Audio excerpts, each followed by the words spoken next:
Baik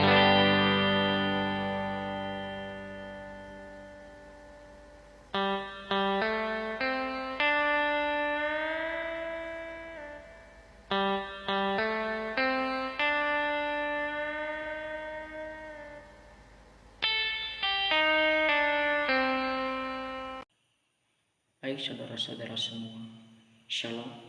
Di video kali ini saya akan menjelaskan bab 4 sampai bab 7 mengenai teologi Injil Markus sampai Injil Kisah Para Rasul. Selamat untuk menonton. Teologi Injil Markus. Baik, kali ini saya akan menjelaskan mengenai teologi Injil Markus. Injil Markus ini ditulis oleh Markus sendiri pada tahun 55 sampai 65 Masehi dengan tema Yesus adalah hamba. Kata kuncinya yaitu pelayanan.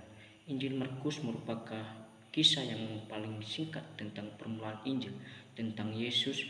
Menurut Papias sekitar tahun 130 Masehi dan beberapa abad kedua, Markus memperoleh isi Injilnya dari hubungannya dengan Petrus. Markus menulisnya di Roma untuk orang Romawi yang percaya. Injil Markus mungkin adalah Injil yang pertama-tama ditulis. Adapun tujuan Injil Markus ditulis yaitu satu, karena pada tahun 60-an Masehi orang percaya diperlakukan dengan kejam oleh masyarakat dan banyak diantaranya disiksa, bahkan dibunuh di bawah pemerintahan Kaisar Nero. Selaku salah satu seorang pemimpin di Roma, Yohanes Markus digerakkan oleh Roh Kudus untuk menulis Injil ini sebagai suatu antisipasi yang bersifat nubuat atau tanggapan penggemalaan terhadap masa penganiayaan. Kedua yaitu untuk memperkuat dasar iman orang percaya di Roma dan jikalau diperlukan seorang pendorong mereka untuk dengan setia menderita demi Injil dengan mengharapkan kepada mereka kehidupan, penderitaan, kematian, serta kebangkitan Yesus. Kemudian kita masuk pada muatan teologis Injil Markus. Satu, kristologi yang ditindakan. Salah satu ciri khas dari teologi Injil Markus adalah apa yang disebut kristologi yang ditindakan. Injil Markus mengembangkan kristologi melalui cara bercerita, misalnya bagaimana Yesus mendemonstrasikan diri sebagai Allah dengan cara memberikan panggilan dengan wibawa, ikutlah aku. Ia juga menunjukkan kuasa Allah atas dosa dan sakit penyakit. Dalam Injil Markus ini kita menemui Yesus sebagai Mesias, anak Allah, Tuhan, dan gelar-gelar dalam bahasa kristologi melalui tindakan dan saksi aksi Yesus. Dua, presentasi mengenai Allah. Siapakah Allah itu yang diperkenalkan melalui Injil Markus? Yang kita dapat melalui Yesus, melalui apa yang diucapkannya. Melalui Yesus kita kenal Allah sebagai Raja, Bapa, dan Allah yang Maha Kuasa, menembrak segala penghalang yang dinyatakan lewat tindakan Yesus dan penyembuhan dan pengampunan dosa.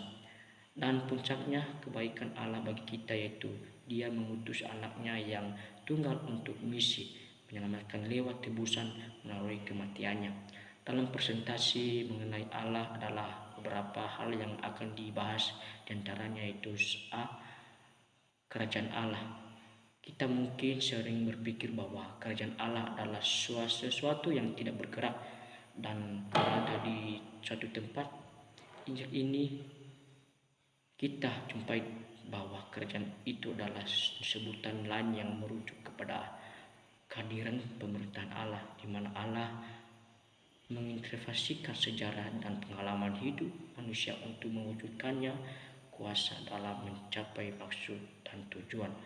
Bagian B yaitu pemuridan. Bagi Markus, hal kerajaan dan pemuridan keduanya terjalin menjadi satu. Allah dalam menyatakan kuasa kerajaannya adalah merupakan suatu undangan kepada ketaatan, panggilan untuk mengikuti Yesus sebagai Raja dalam pemerintahannya.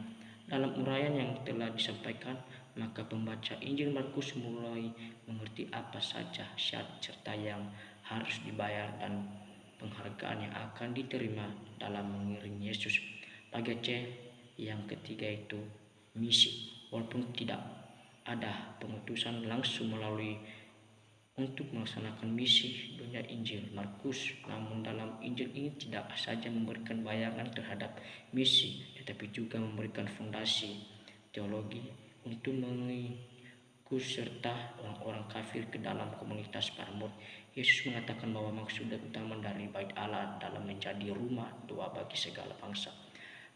Pada akhirnya kematian Yesus membawa bangsa-bangsa kepada iman dan pengakuan percaya. Bagian D adalah penebusan dan keselamatan. Dalam Injil Markus didesain sebagai keharusan ilahi seorang dengan rencana Allah, walaupun membuat orang tercengang karena tidak sesuai kategori keagamaan waktu itu.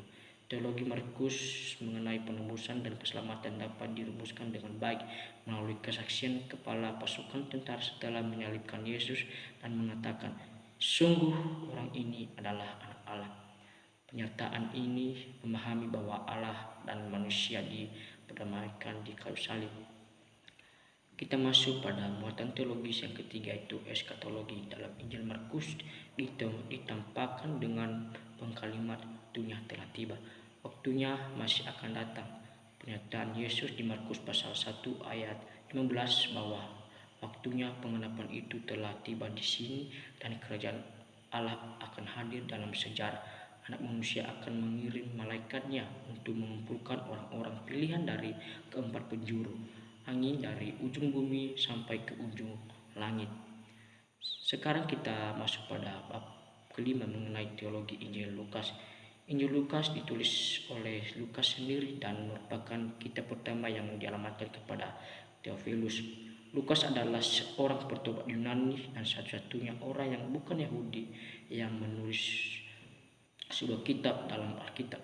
Tema Injil Lukas yaitu Yesus adalah manusia ideal dengan kata kunci anak Allah. Kisah dalam Injil Lukas terdiri di atas dua bagian, yaitu yang pertama kelahiran, kedua dan pelayanan, kematian, kebangkitan dan kenaikan. Kedua yaitu pencurahan Roh Kudus di Yerusalem dan perkembangan selanjutnya dari gereja mula-mula. Lukas menulis Injil ini kepada orang-orang bukan Yahudi guna menyediakan suatu catatan yang lengkap dan cermat segala sesuatu yang dikerjakan dan diajarkan Yesus sampai pada hari ia terangkat. Sekarang kita masuk pada muatan teologi Injil Lukas. 1. Pemberitaan tentang kerajaan Allah. Kerajaan Allah adalah isi pemberitaan Yesus. Lukas pasal 4 ayat 43. Ungkapan Basilia atau kerajaan Allah yang dipakai dalam Injil Lukas menunjukkan kepada tindakan Allah dalam sejarah manusia bagi mewujudkan pekerjaannya melalui pelayanan Yesus. Muatan teologis yang kedua yaitu gambaran-gambaran tentang Yesus. Yang pertama kita bahas yaitu peduli pada orang-orang bukan Yahudi. Injil Lukas tidak hanya diberitakan kepada orang bukan Yahudi saja, tetapi juga kepada orang-orang yang dianggap kafir dan berdosa. Dalam kisah tentang Yohanes Pembaptis, Injil Lukas merupakan juga mengutip dari Yesaya pasal 40 pasal ayat 3 sampai ke 5 yang mengatakan bahwa keselamatan ditawarkan kepada semua bangsa. Lukas pun menggambarkan peta pelayanan Yesus yang tidak hanya meliputi daerah Palestina. Yang kedua, kenalan bagi orang miskin. Penulis Injil Lukas hidup pada masa ketika sejumlah orang pada umumnya menganggap hina orang-orang miskin. Pandangan yang muncul pada waktu itu adalah orang yang miskin tidak berkenan pada pandangan Allah. Seperti inilah yang ingin dihalu oleh penulis Injil Lukas. Kata miskin dalam bahasa Yunani yaitu potkos, berarti miskin dalam arti sangat miskin, tidak mempunyai apa-apa. Namun, walaupun perhatian Yesus terhadap orang miskin sangat luhur, ia tidak bermaksud mendorong orang-orang miskin bagi menerapkan gerakan revolusioner. Yesus hanya menunjukkan bila rasa terhadap kumpulan orang dikecualikan masyarakat melalui karya-karyanya dalam pelayanannya, menyembuhkan orang buta, lumpuh, tuli, bahkan menyemakinkan orang mati. Yang ketiga, kenalan bagi kaum perempuan. Dalam dunia Yahudi, perempuan tidak dihargai dan tidak sebagai kaum yang rendah hati.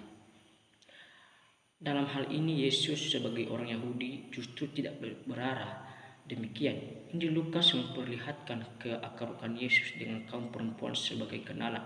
Dalam Injil Lukas dapat dijumpai beberapa sosok perempuan seperti Elizabeth, Maria dan Maria Magdalena, dan perempuan janda yang berasal dari Nain. Perempuan ini hanya tampil sebagai kaum yang dibela tetapi juga sebagai kaum yang turut terlibat dalam pelayanan Yesus. Lukas melaporkan mempunyai sejumlah perempuan yang dibentuk menjadi murid Yesus. Yang keempat yaitu kenalan bagi pengungut cukai dan orang berdosa. Pengungut cukai dianggap menjadi kumpulan yang tidak disukai dan dibenci oleh orang-orang Yahudi karena para pengungut cukai menarik uang pajak dari rakyat melebihi tarif yang ditetapkan. Injil Lukas mencatat tentang Yesus yang mau makan bersama-sama dengan pemungut cukai dan orang berdosa, yang membuat Yesus dikejam sebagai orang peminum dan pelahap. Namun dalam pandangan Yesus, seorang pemungut cukai bertambah berkenangan di hadapan Allah daripada orang Farisi. Muatan teologis yang ketiga itu gelar-gelar Yesus. 1. Yesus sebagai Nabi. Dalam Injil Lukas kata Nabi 27 kali disebut, dan Lukas 4 pasal 22 menceritakan tentang Yesus dan dilukiskan sebagai seorang nabi pada waktu dia membaca sebuah gulungan kitab di rumah ibadah di Nazaret. Gambaran Yesus sebagai seorang nabi sejak masa pelayanan hingga kematiannya merupakan hal yang akan ditentangkan dalam Injil Lukas. Kedua, anak Allah. Gelar Yesus sebagai anak Allah muncul 25 kali dalam Injil Lukas. Allah sendiri mengakui Yesus sebagai anaknya. Tidak hanya Allah, bahkan setan pun mengaku Yesus sebagai anak Allah ketika ia menyembuhkan orang yang sedang sakit. Ketiga adalah anak Daud. Penyebutan Yesus sebagai anak Daud dalam Injil ini hanya 3 kali, yaitu 2 kali saat Bartimeus menantikan Yesus mencekik kematian, dan 1 kali Yesus menanti keterangan ahli Taurat. Keempat, Kristus sebagai Mesias. Kata Kristus bersumber dari bahasa Ibrani yaitu Masiah, yang berarti diurapi, dan pada umumnya ditunjukkan pada orang yang diutus Allah bagi mengembalakan tugas tertentu. Bagi penulis Lukas, Yesus sebagai Mesias berarti sosok seorang yang diperlengkapi dan diutus Allah untuk menderita. Kelima yaitu Tuhan. Gelar Tuhan banyak dijumpai dalam Injil ini, yaitu sebanyak 103 kali. Kata Tuhan sendiri yang dalam bahasa Yunani dari Kristo memiliki arti. Kristo bisa dibentuk menjadi sebutan yang ditunjukkan pada pemilik sesuatu. Kemudian gelar Tuhan kepada Yesus berarti Yesus mencapai letak yang amat tinggi dan terhormat di samping Allah. Muatan teologis yang keempat yaitu gambaran tentang murid-murid Yesus. Dalam menggambarkan murid-murid Yesus, Lukas begitu berbeda dengan Injil lainnya. Jika dalam Injil Markus murid-murid digambarkan dengan orang-orang yang digigil hatinya dan sulit sekali memahami maksud perumpamaan Yesus, Lukas justru sebaliknya. Perbedaan tersebut diterapkan supaya bisa mengerti gambaran tentang model kemudian yang dimiliki dalam komunitasnya. Kita masuk pada bab 6 yaitu Injil. Teologi Injil Yohanes. Injil Yohanes ditulis oleh Rasul Yohanes, anak Zebedeus, saudaranya bernama Yakobus dan ibunya bernama Salome. Tema dari Injil Yohanes yaitu firman Allah yang menjadi manusia, yang kata kunci kehidupan. Kitab ini dikirim dari Efesus dan ditunjukkan kepada jemaat Asia Kecil. Injil Yohanes adalah Injil yang paling unik dari antara keempat Injil. Mengapa? Karena Injil ini mencatat banyak hal tentang pelayanan Yesus di daerah Yudea dan Yerusalem yang tidak dituliskan oleh ketiga Injil lainnya, dan menyatakan lebih sempurna rahasia tentang kepribadian Yesus. Penulis didefinisikan secara tidak langsung sebagai murid yang dikasihinya. Menurut beberapa sumber kuno bahwa Yohanes, rasul yang sudah lanjut usianya sementara tinggal di Efesus, diminta oleh para penatuan di Asia untuk menuliskan Injil yang rohani ini untuk menyangkal suatu ajaran sesat mengenai sifat, kepribadian, dan keilahian Yesus yang dipimpin oleh seorang Yahudi berpengaruh bernama Korintus. Kita masuk dalam muatan teologi Injil Yohanes. 1. Yang yaitu logos atau firman. Gagasan tentang logos memiliki latar belakang yang luas baik dunia Yahudi maupun Yunani, tetapi dalam Injil Yohanes memiliki maksud tertentu, yaitu yang pertama, Yohanes merujuk pada keadaan sebelum penciptaan untuk menggambarkan hubungan Yesus dengan Bapa. Hal ini dikaitkan dengan Kejadian pasal 1, itu pada mulanya, yang ingin menekankan tentang keberadaan firman sebelum segala sesuatu ada. Yang kedua, Yohanes menyatakan kalau firman itu seperti berperan dalam menciptakan dunia. Ia tidak membedakan antara kuasa penciptaan yang dimiliki Logos dan Allah. Logos juga dibedakan dari hasil ciptaan dengan menggunakan kata ada, sedangkan untuk menciptakan ia menggunakan kata diciptakan. Ketiga, Yohanes mengaitkan Logos dengan manusia. Logos itu menjadi manusia melalui nubuatan Nabi, di mana firman Tuhan memberikan kekuatan dan pemenuhan hidup. Bagi Yohanes, daging mengatakan bahwa Logos menjadi manusia secara utuh. Muatan teologis yang kedua yaitu kesatuan Bapa dan Anak. Injil Yohanes menekankan kesatuan yang kuat antara Bapa dan Anak. Hal ini tampak dalam Yohanes pasal 1 ayat 1 bahwa pada mulanya adalah firman, firman itu bersama-sama dengan Allah, dan firman itu adalah Allah. Penekanan ini jelas terlihat dari ungkapan aku dan Bapa adalah satu, atau Bapa di dalam aku dan aku di dalam Bapa, yaitu Bapa. Engkau, muatan teologis ketiga itu kata-kata aku adalah atau akulah. Kata ini merupakan ungkapan yang bersifat pernyataan kepada para pendengar dan pembaca. Dalam Injil Yohanes, ungkapan sering kali digunakan seperti akulah roti hidup, akulah terang dunia, akulah pintu bagi domba-dombaku, dan lain sebagainya. Kata seperti roti terang pintu merupakan unsur yang penting bagi orang-orang zaman itu. Dengan demikian menunjukkan betapa pentingnya Yesus dalam kehidupan mereka. Menggunakan ungkapan aku adalah ingin menekankan keilahian sebagai Yesus Tuhan yang akan datang ke dalam dunia untuk memberikan keselamatan kepada setiap orang yang percaya kepadanya. Demikian penjelasan mengenai Injil Yohanes, dan untuk itu kita melanjutkan dari kitab Kisah Para Rasul. Kitab Para Rasul ditulis oleh Lukas yang sama dengan ditunjukkan kepada seorang yang bernama Theophilus. Tema dari kitab ini yaitu penyebaran Injil yang penuh dengan keberhasilan melalui kuasa Roh Kudus. Dengan kata kunci saksi Roh Kudus mendorong Lukas untuk menulis kepada Theophilus supaya mengisi keperluan dalam gereja orang Kristen, bukan Yahudi, akan kisah awal kekristenan. Lukas adalah seorang penulis yang unggul, sejarawan yang cermat, dan seorang teolog yang diilham. Sebagai sejarawan gereja, Lukas menelusuri penyebaran Injil dari Yerusalem hingga ke Roma sambil menyebutkan sekitar 32 negara, 54 kota, 9 pulau di Laut Tengah, 9 orang yang berbeda dengan nama, serta beberapa penjabat dan administrator pemerintahan dengan gelar jabatan yang tepat. Lukas dengan cerdas melukiskan makna beberapa pengalaman dan peristiwa dalam tahun ke tahun mula-mula gereja. Kita masuk pada muatan teologisnya, yaitu yang pertama, Allah. Muatan teologis mengenai Allah dibagi menjadi dua, yaitu yang pertama, kedaulatan Allah. Lukas menjelaskan kematian Kristus sebagai hasil dari ketetapan Allah dan kemahatauan Allah. Ketetapan Allah berarti kehendaknya telah ditetapkan sebelumnya dan tidak fleksibel. Kedua, eksistensi Allah dan anugerah umum. Di Listra, Paulus mendeklarasikan Allah yang hidup pada para pendengarnya, mengingatkan bahwa ia adalah pencipta dan yang telah memberi kehidupan. Muatan teologi kedua yaitu Kristus. Penekanan Lukas sehubungan dengan Kristus di Kisah Para Rasul ada beberapa segi, yaitu penyaliban dan kematian Kristus, kebangkitan Kristus, dan kembalinya Kristus. Dan saat itu para malaikat berjanji bahwa Kristus akan datang kembali dengan cara yang sama. Muatan teologis yang ketiga yaitu Roh Kudus.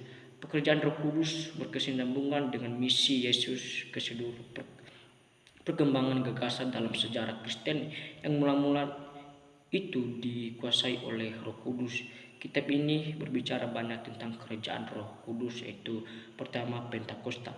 Pentakosta bukan suatu peristiwa yang menerobos secara mendadak, tetapi para rasul telah diingatkan sebelumnya supaya menantikan, dan para rasul menerima kuasa untuk bersaksi mulai dari Yerusalem, Yudea, Samaria sampai ke ujung bumi. Selanjutnya pekerjaan Roh Kudus di Yerusalem dan Samaria melalui pimpinan jemaat mula-mula. Selanjutnya pekerjaan Roh Kudus yang beraneka ragam. Salah satunya yaitu dua peristiwa pertobatan penting, yaitu peristiwa pertobatan Paulus dari Tarsus dan peristiwa pertobatan Cornelius. Pekerjaan Roh Kudus selanjutnya adalah perannya dalam pembuatan, contohnya hubungan dengan nasib yang akan menimpa Paulus di Yerusalem. Pekerjaan Roh Kudus selanjutnya yaitu dalam menjelaskan perkatayan selanjutnya pekerjaan Roh Kudus dalam misi kepada orang bukan Yahudi. Dan terakhir pekerjaan Roh Kudus dan murid-murid di Efesus. Muatan teologi yang keempat yaitu keselamatan melalui beriman kepada Kristus. Keselamatan adalah anugerah Allah dan keselamatan terlepas dari jasa bentuk apapun. Muatan teologis terakhir yaitu gereja. Mulai dari reformasi gereja dibentuk melalui baptisan dari karya Roh Kudus, lalu organisasi gereja, kemudian fungsi gereja. Kisah para rasul memberikan pandangan yang bernilai berkaitan dengan gereja, itu petunjuk adalah penting di gereja mula-mula yang persekutuan yang melibatkan hal-hal materi, perjamuan Tuhan, penderitaan dan pelayanan. Yang paling penting adalah penginjilan. Demikian saja materi yang bisa saya jelaskan dalam video ini.